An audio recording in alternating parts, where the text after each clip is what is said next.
Hi guys, so following on from the last lecture when we spoke about developing strength, today we're going to speak in a bit more detail about developing power, okay, and a few of the different training methods that we can use to develop power and the different kind of conditions in which you might use them, okay. So I'm sure you'll probably be familiar with some of the things you're going to talk about, especially if you've already been working within sport or just training yourself.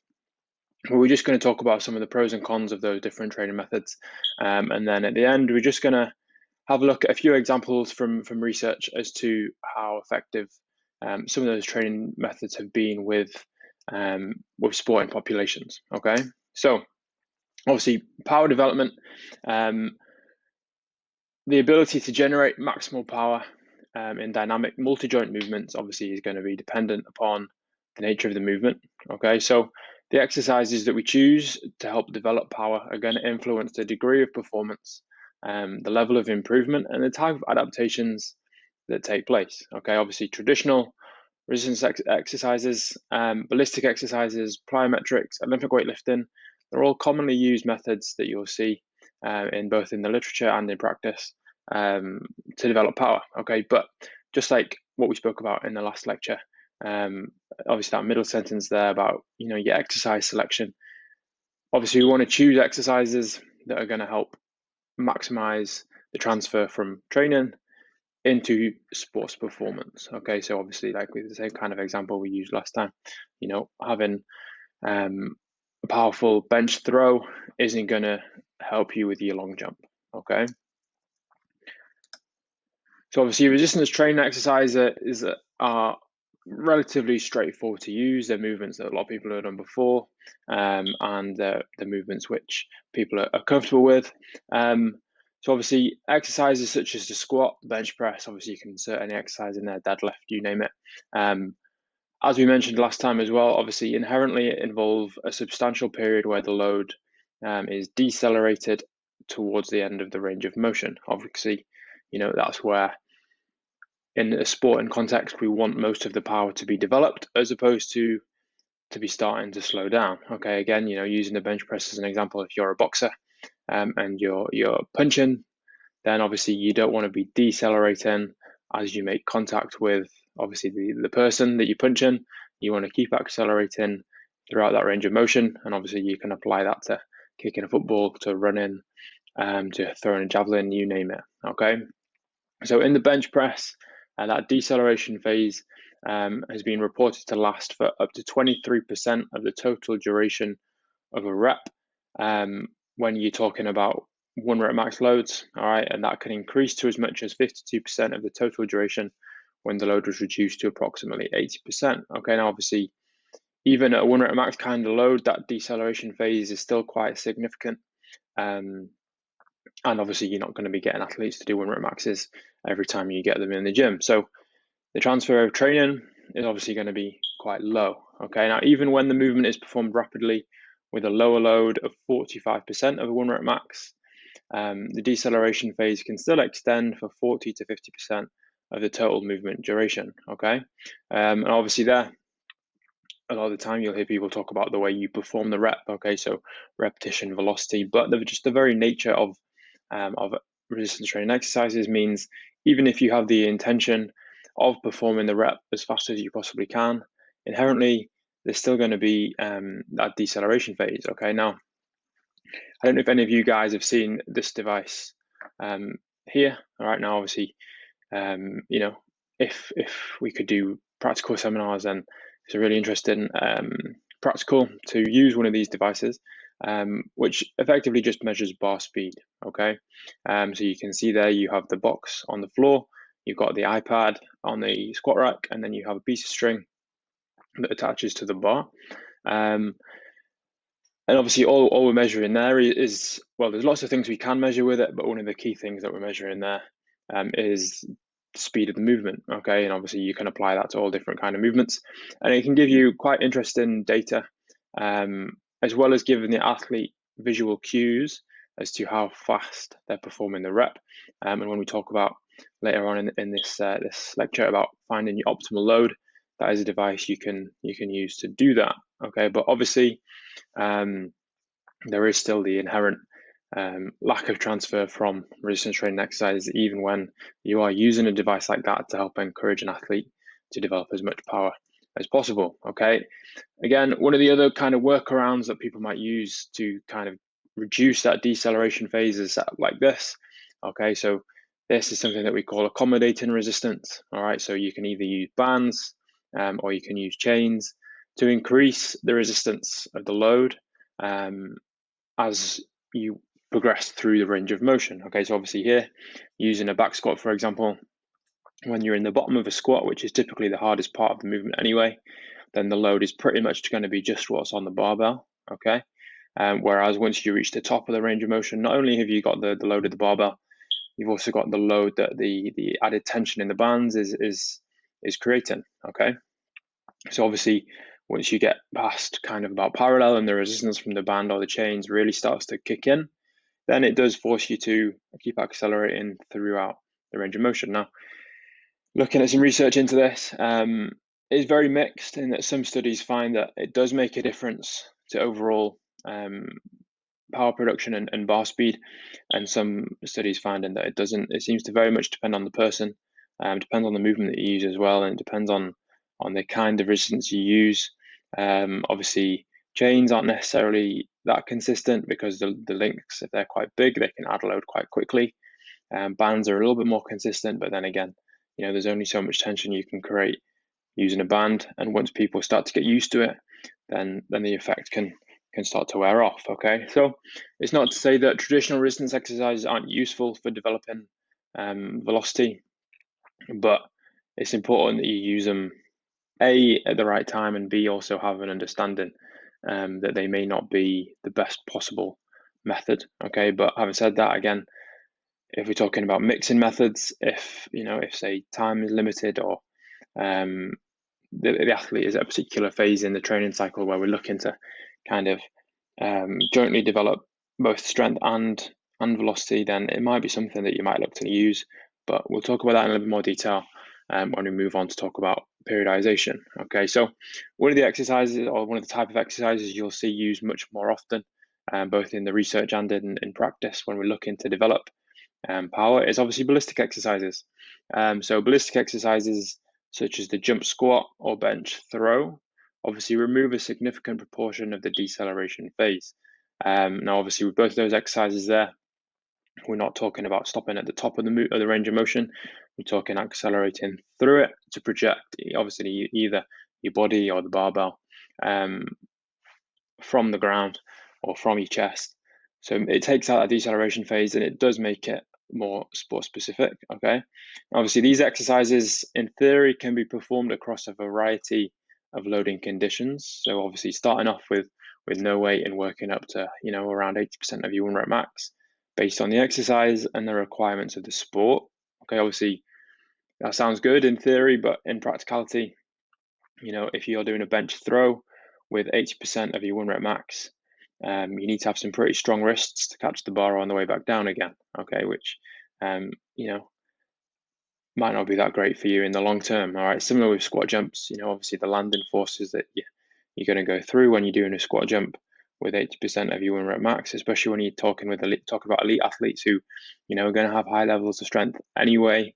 The practicality of performing these kind of exercises isn't always that great. Okay, but again, when we speak later on in the lecture about optimal load, then you'll understand a little bit more about that. Okay, so ballistic exercises are generally more sport specific for a vast number of sports, as we've mentioned, and may prompt adaptations that allow for a greater transfer into sports performance. Obviously, as we spoke about in the very first lecture when we were talking about different adaptations to training, it's thought that most of the adaptations that occur from ballistic exercises are more to do with neural adaptations. Okay, so obviously neural drive, rate of neural activation, intermuscular coordination, as opposed to any kind of physiological changes, partly because of obviously the nature of the exercise. When we speak about developing muscle cross-sectional area, then we know that we need more of an anabolic, like kind of hormonal response, for which we need lactic acid production. Obviously, with these kind of exercises, typically they're relatively low volume and low load to focus on maximal speed. So you're not going to get that same level of lactic acid production because of of the nature of how we perform the exercises. Okay, so a lot of the adaptations do come more from neural factors, which obviously isn't a problem. It's just making sure that that fits in with the whole picture. Okay.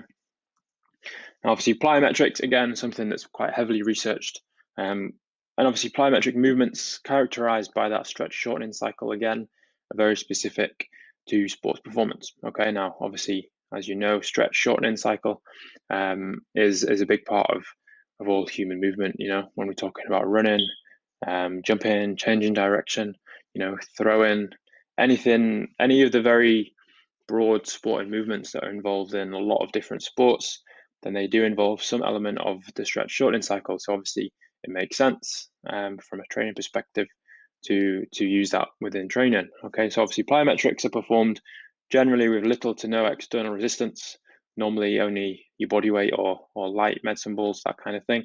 And overload is applied by increasing the stretch rate, by minimizing the duration of the stretch shortening cycle, or the stretch load, for example, increasing the height of the drop during drop jumps. Okay, so when performing these plyometric exercises, obviously we can use either short stretch shortening cycle movements, which generally have ground contact time of around 100 to 250 milliseconds, which obviously is very, very short, or long stretch shortening cycle movements, which have much longer contact time, such as your counter movement jump or throw.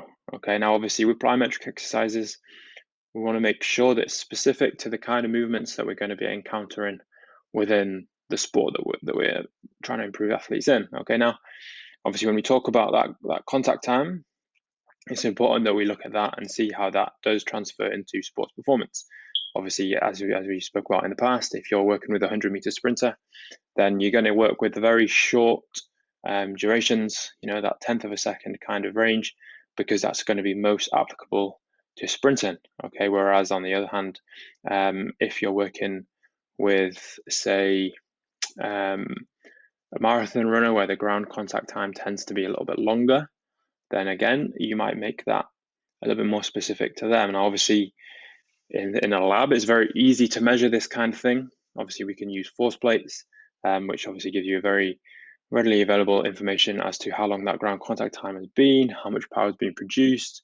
But obviously, in practice, unless you're working within professional sport, and even in that sense, kind of top end professional sport, then you're not going to have access to force plates that you can just use at the drop of a hat. Okay, so obviously that's why exercise selection, when you put in your program together, is so important, because of how we can manipulate different exercises to give us the result that we want. Okay, so obviously, as we said there, things like drop jumps are going to have, or you can encourage, a very short ground contact time because of the nature of the movement, whereas something like a counter movement jump, the ground contact time is going to be a lot longer just because of how we perform the movement. Okay, so similar to ballistic exercises, plyometrics are theorized to elicit more neural adaptations. Okay, obviously in some ways they have quite a lot of similarities to ballistic exercises. So obviously neural drive, the rate of neural activation, intermuscular control, which all result in an improved rate of force development. Okay. Now, Olympic weightlifting exercises, again, we're talking along similar lines, but we've got a slightly different stimulus now.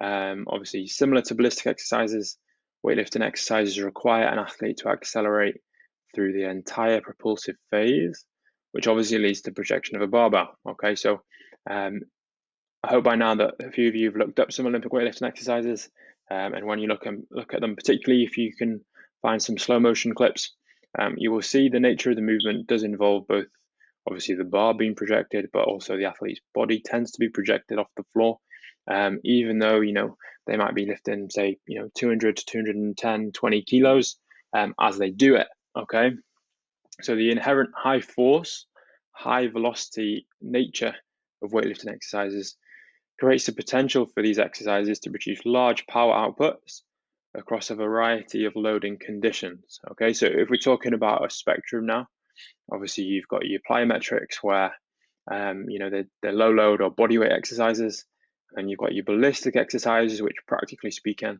you're probably going to be talking between that 40 and 60% 1 rep max kind of range in terms of loading. Obviously, Olympic weightlifting exercises now, we can move up to kind of that 70 to 85% range. Now, obviously, power output during weightlifting exercises has commonly been found to be greatest at loads equivalent to 70 to 85% of your 1 rep max in a snatch or clean.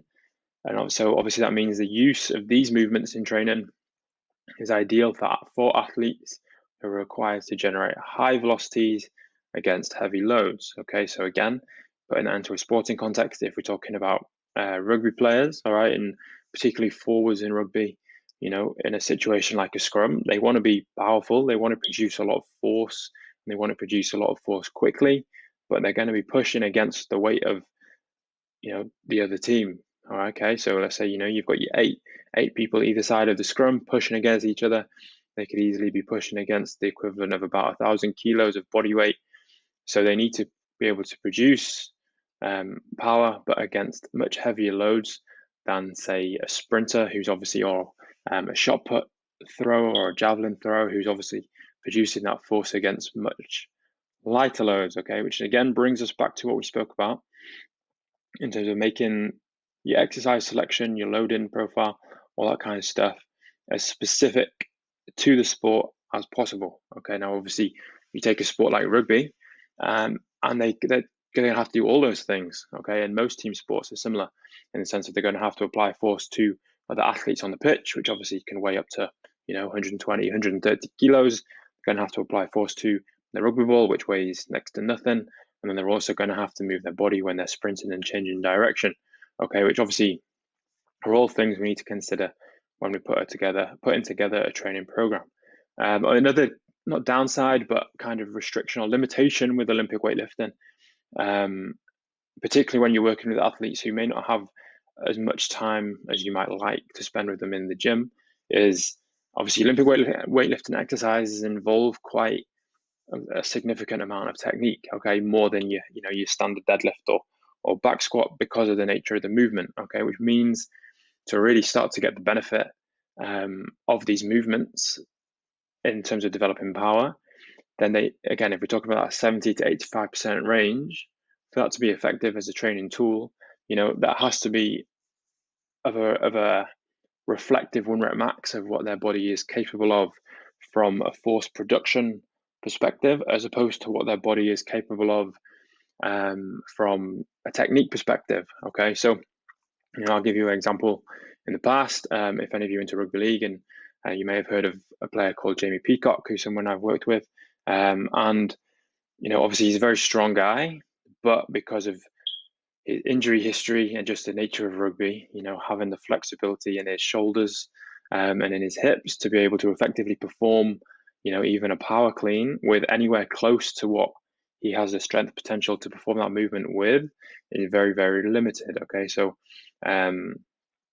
if we're working off, let's say, 70% of the actual power clean he might be able to perform, which let's just say is 100 kilos, but yet he has the strength to be able to perform the same kind of movement with close to 120 to 130 kilos. Obviously, the stimulus we're going to be getting is very different. Okay, so when we talk about Olympic weightlifting, obviously there is the classic lifts. Okay, if that's not possible, then we can still take concepts from Olympic weightlifting exercises and utilize that within training to get the same kind of effect. Okay, so obviously the force production in Olympic weightlifting mainly occurs during what we call the pull, or the pull from the floor. So up until the point where we reach triple extension, and then from that point, it's more about the athlete getting themselves in a good position to receive the bar. Okay, so quite commonly these days, as opposed to seeing people or athletes perform the full clean or snatch or any variation, quite often they just use what we call the pulls. Okay, so just focusing on the pull from the floor to triple extension, which obviously means they have to produce just as much force, but takes out a little bit of the technical element. So those exercises become more reflective of the athlete's actual ability in terms of strength. And obviously, again, there's all kind of variations that you can use with that. So that's something that's well worth researching. Okay, now again, something we touched on already is the load specificity. Okay, so obviously the load used in the power training program is going to influence the type and the magnitude of performance improvements observed, as well as the nature of the adaptations that occur. Okay, so training with heavy loads equivalent to 80% of 1 rep max has been suggested to improve maximal power output based on two main theories. Okay, so first, due to the mechanics of muscle contraction and the positive association that exists between strength and power, it increases in maximal strength following training with heavy loads can result in a concurrent improvement in maximal power production. Okay, the second theory, forming the basis for the prescription of heavy loads, is related to the size principle. Okay, again, something we've touched on a few times now. Obviously, high threshold motor units that innervate type 2 muscle fibers are only recruited during exercises that require near maximal force output. So therefore, the type 2 muscle fibers, which are considered predominantly responsible for powerful athletic performance, are theorized to be more fully recruited and obviously then trained when training involves heavy loads, which obviously is going to influence the adaptations that we see. Okay, so obviously when we spoken about those different training methods, starting off with resistance exercises, to develop power across a full spectrum of loading conditions, then there does have to be some form of heavy loading. And again, when we're talking about working with people who may be time limited in the time they have to train, depending on it either, just their general day-to-day life, if they're not professional athletes, or if they are professional athletes, depending upon where they are within their season and how much time you have to work with them off the pitch, then there is a time when using those resistance exercises is useful, because we may be able to improve both strength and power concurrently. Obviously, though, to be able to do that, then we need to be using significant load, all right, or as we just spoke about, using Olympic weightlifting exercises. Okay, obviously, the adaptations are theorized to be different to heavy load training with traditional resistance training exercises. Obviously, ballistic or weightlifting training with heavy loads would still allow for the recruitment of high threshold motor units. However, improvement in power output following such training are hypothesized to be also due to improved rate of force development capabilities, as well as improved rate of neural activation and intermuscular coordination. Okay, and again, as we spoke about in the first lecture, when we're training with heavier loads, there is also more likely to be the physiological adaptations that we spoke about due to obviously the stimulus that we're applying. Okay, and obviously light loads. Okay, so here we're back to talking about ballistic or plyometric exercises. Normally in that kind of 0 to 60% range, probably what you see most commonly within the literature when we're talking about developing power, particularly for sports performance in sports that don't require the athlete to really express that power against any heavy external object. So using light loads allows individuals to train at velocities similar to those encountered in sporting movements due to the high rate of force development requirements and high power outputs associated with such resistances. Obviously it goes without saying, if I told you to bench press 40 kilos as fast as you can versus bench press 100 kilos as fast as you can, then there's going to be quite a big difference there. So ballistic and plyometric training with light loads results in increases in maximal power output during sport-specific movements, such as jumping, sprinting, change of direction, all things where we don't have to apply force to a significantly heavy external object. Okay. Comparisons between light and heavy loads in ballistic training programs that involve exercise with the same movement patterns have revealed that a maximal power output has a tendency to be improved to a greater degree following training with light loads. Okay, again, this is probably down to the way you can perform ballistic exercises with heavier loads versus lighter loads. Okay, so obviously all this talk of different loads, kind of a recent theory kind of topic of conversation within research has been looking to find the optimal load. Okay, so the optimal load is just the load that elicits maximal power production in a specific movement. Okay, now training with the optimal load is thought to provide an effective stimulus to elicit increases in maximal power output for a specific movement, as improvements in power are most pronounced with the load used in training. Okay, again, coming back to that transfer of training. The optimal load typically ranges from 0% of squat 1 rep max in the jump squat to 30 to 45% of bench press one rep max in the bench press throw, and up to 70 to 80% of the snatch or clean one rep max in weightlifting exercises. Okay. Now, obviously, this is quite athlete specific. So the load that maximizes power in multi-joint sport-specific movements may also vary depending upon the strength level and training history of the athlete. Okay. The optimal load tends to occur at higher loads in individuals with significantly greater maximal strength. Obviously, that kind of goes without saying. So whilst training at the optimal load is effective for improving maximal power output in a specific movement over short-term interventions, it doesn't necessarily mean that training at the optimal load is the best or only way to increase maximal power over a long-term training program. Okay, so when we talk about that optimal load, all right, as we mentioned there, it's very movement specific, it's very person specific, and it's not necessarily a load that we want to be training at all the time. Why? Because obviously by now, as we've reached this point, you've all kind of seen why power is a very multifaceted thing to develop. You know, it's not just about performing ballistic exercises, it's not just about performing weightlifting exercises, it's not just about performing traditional resistance training exercises. It's about how we periodize a program through a training cycle so that by the time it comes time to compete, the athlete is as powerful as possible because we've worked on all the building blocks that lead into that. Okay. Now, obviously, the optimal load again is movement specific. Obviously, different movements, different athletes have different strengths in. There's different ranges of motion. So obviously, if you compare the range of motion from a squat versus the range of motion in a bench press, obviously in a squat, you're going to move through a much greater degree of movement. So inevitably, that's going to affect your power output. Okay.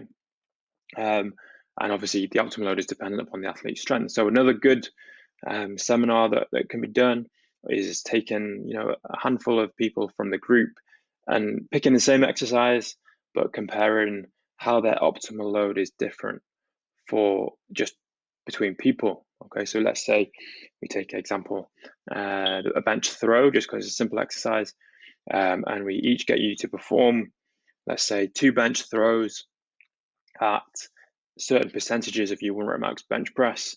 So let's say we start off at 20%, so we can always start off with a barbell, and let's say we go up in 10% increments. We use the device I showed you at the beginning, okay, so the rotary encoder, or if you want to look up a specific brand, look up GymAware, to measure the power that you can put into the barbell, okay? So we're going to take power readings for each person at each kind of weight that we've decided to test them at, okay? And then obviously the device is then going to give us a power output, and we're going to see where that greatest power output is for that person, so we can clearly see the optimal load, which is where we want to spend time training. Okay, what that also can expose is weaknesses in athletes. So, let's say your optimal load is very low percentage of your 1 rep max. So let's say 20% of your 1 rep max is where you produce the most amount of power. Then that could indicate to us that it's worth developing your maximal strength, because we want that to depend on your sport. We might want the optimal load to be higher, kind of 50 to 60%. So it's a very useful kind of way to not only prescribe training, but also a little bit of diagnostic work to see where you as an athlete might have weaknesses relative, obviously, to your sport. And obviously, the good thing these days is you can look at most sports within research and find normative values for athletes at different levels of sport. So let's say, for example, I was to search for rugby league and find out, what we're talking about in terms of 1 rep max back squat or peak power for professional, international, semi-professional, amateur levels of rugby player. The chances are there's going to be multiple papers that are going to be able to give me those values, which I can then use if I'm working with an individual to say, okay, this is the level you're currently at. This is how you compare to other people within the level of your competition, okay? But if you want to move on to the next level of competition, these are the kind of numbers you need to be aiming for. obviously that's very simplistic because it doesn't take into account a lot of, kind of skill-based stuff. But you can use that data to plan and to give yourself targets as to where you want to get to within a training period. Okay, so obviously we spoke about a few things there. Again, obviously, if you've got any questions about anything, send them to Sarah so she can forward them on to me. Okay, so what I want to do now is just spend a little bit of time looking through a little bit of research into different training methods and the kind of impact that they can have. Okay, so this first one is a study looking at baseball throwing speed and base running speed and the effect of ballistic resistance training. Okay, so very simple study. Okay, participants performed 3 sessions every 2 weeks for 10 weeks alongside their regular trainer. Okay, so obviously these people who've already been training. The frequency of the sessions there is not that high. 3 sessions every 2 weeks. What's that talking, like a session every 4 to 5 days, something like that. Okay, but obviously alongside that they're also doing training, so that's going to be kind of probably a typical training frequency of non-professional athletes. All right, so each session involved 3 sets of 6 to 8 reps of max effort bench throws and jump squats. Each participant's optimal load with 3 minutes rest between sets. Okay, so obviously before they carried out the intervention, they spent time finding the participant's optimal load. So it meant each participant had an individualized optimal load, which is a good thing. Okay, and then they would perform the sets with obviously a large rest period because of the nature of the training. Okay, obviously we're talking about power now, so we want to make sure we're stressing the right energy system, which means we do need appropriate rest times. And obviously, like you see there, it was a 10-week intervention with 3 sessions every week. So the results, so you see there, throwing speed first of all. So you've got the control group who just did the regular baseball training, and you've got the treatment group, so the group that actually performed the ballistic exercises. And you can see the difference there, kind of pre-intervention and post-intervention. Okay, so obviously those changes, they're measured there in meters per second, and then you've got the percentage change in the final column. All right, so in terms of throwing speed, participants who were in the training group had 2% change, positive change in throwing speed. Okay, now if you look at running speed, obviously that difference is a little bit bigger in the treatment group. So they've improved their running speed, and in this case we're talking about sprint speed because obviously the base running in baseball requires short sprints, and we've had a 9% change. Okay, so quite a significant change. Obviously there's a few things that weren't necessarily reported, such as kind of the athlete's maximal strength, to see how that might be different, and also to see kind of how much training the athletes have done beforehand. But it gives you an idea as to the effectiveness of ballistic training. Okay, now obviously this is just one study, and I would always encourage you to go away and find as many different studies as you can to compare methods and compare results. Okay, because not all studies are as effective as what they want you to believe. All right, now in this study, okay, we've got a little bit more information this time. So we're looking at the effect of strength versus ballistic power training on throwing performance. Okay, so in this study, they used 2 different groups of participants. Okay, with one group training focused towards strength training, and one group training focused more towards power training. Okay, so you can see there in table 2 what the intervention included. Okay, so participants in the strength group performed leg press, bench press, and half squat. Okay, 3 sessions per week, performing 4 sets of each exercise at 6 rep max load. Okay, so when you see that around in the literature, normally that means is that the load tends to be kind of self-prescribed by the participant, a weight that corresponds to their 6 rep max. Okay, obviously it also means that as they progress through the training protocol, if they get stronger, then obviously that load can increase, because it's always just effectively working at a 6 rep max load, which obviously isn't necessarily going to be the same every week. Okay, in comparison to that, power training group, they performed a leg press throw, they performed a bench press throw, a jump squat, and a drop jump. So a combination of more ballistic exercises and then also plyometric exercises in there with the drop jump as well. Again, you can see the sets and reps there, and you can also see the difference in load. So as opposed to working around the 6 rep max kind of weight, you're going to be working at 30% of 1 rep max, obviously quite significantly lighter. And then you can also see at the bottom there the rest between sets and how that was different for the different groups, and then also the rest between exercises. Okay. Now table 3 shows the effect of the different interventions. Okay, so there we're looking at the changes in 1 rep max strength and ballistic throw performance following 6 weeks of training. Okay, again, don't forget we're performing 3 sessions a week, so a relatively high training frequency. Okay, so you'll see there in this strength group, obviously their leg press 1 rep max went up quite significantly, so from 208 to 297. Okay, obviously the power group, there was still an improvement, but it wasn't necessarily as big. Okay, now bench press, again, similar kind of story. Half squat, leg press throw, bench press throw, jump squat. And you can see the differences between kind of pre and post in both groups, dependent upon, and as you'd expect, the results kind of dependent upon the training protocol that they performed, particularly when it comes to the power exercises.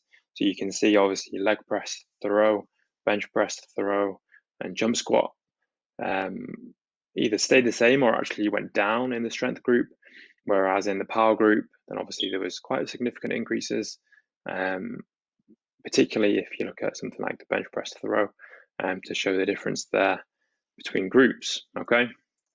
Interestingly, with this study, then they also show the change in muscle fiber type composition of the vastus lateralis following the 6 weeks of training. Okay, so again, same kind of layout in the table as before.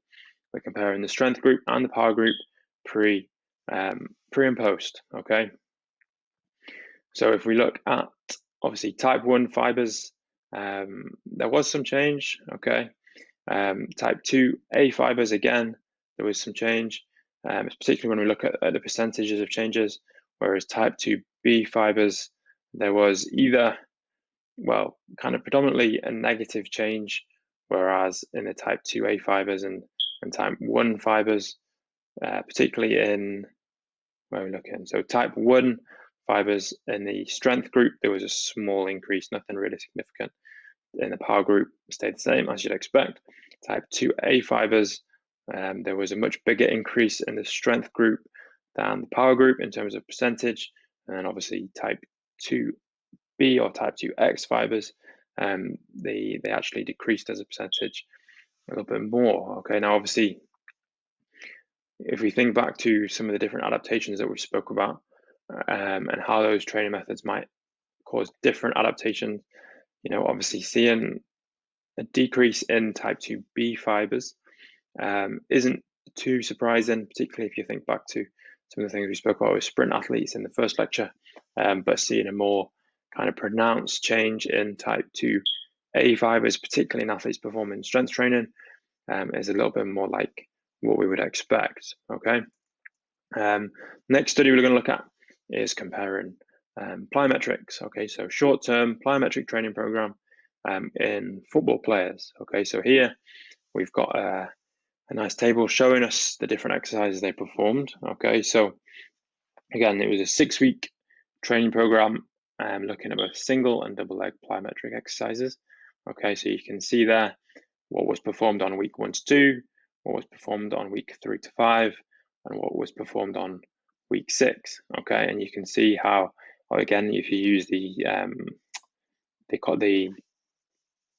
this little piece of the chart at the bottom, you can see how they changed the total foot contacts, which is how quite frequently we measure the load of plyometric sessions, changed over the course of the training program.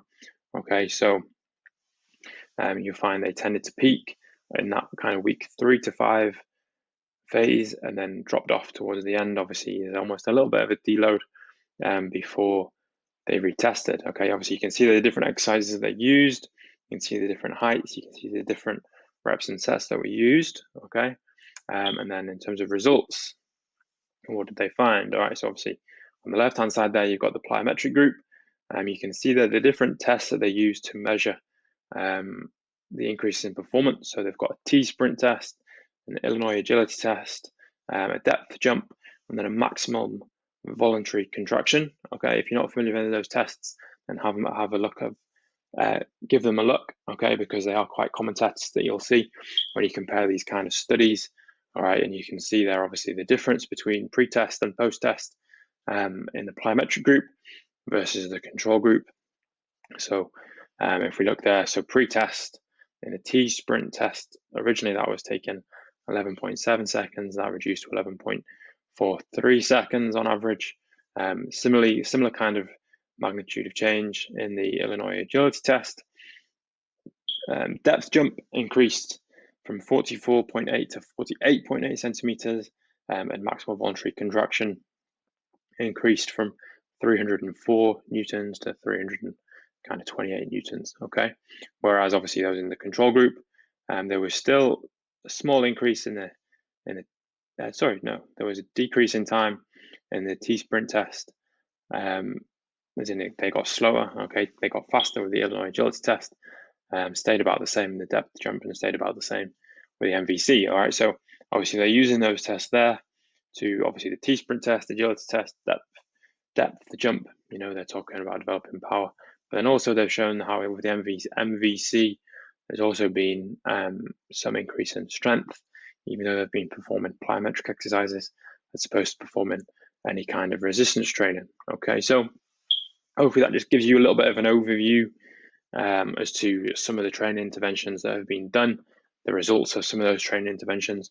Okay, like I say, that's by no means an exhaustive kind of review, and there's no guarantee that all the studies you will find are going to have these kind of results, which is why it's important that you find research that obviously fits with the kind of athlete you're working with, both in terms of sport, in terms of training age, and you know, we want to see you finding the kind of training that's going to be best for that athlete based on their conditions. And like I say, you're going to find research that both proves and disproves the various methods of training. So go and have a look at it in a lot more detail than what we've gone through there. Okay, and obviously there's some references there for you.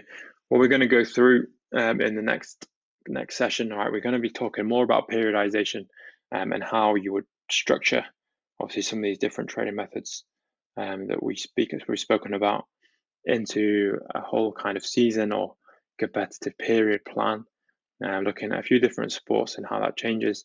So obviously we'll speak about that next week.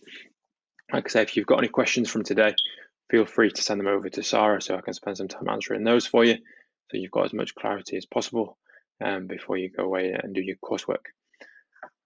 Thanks guys. Have a good weekend.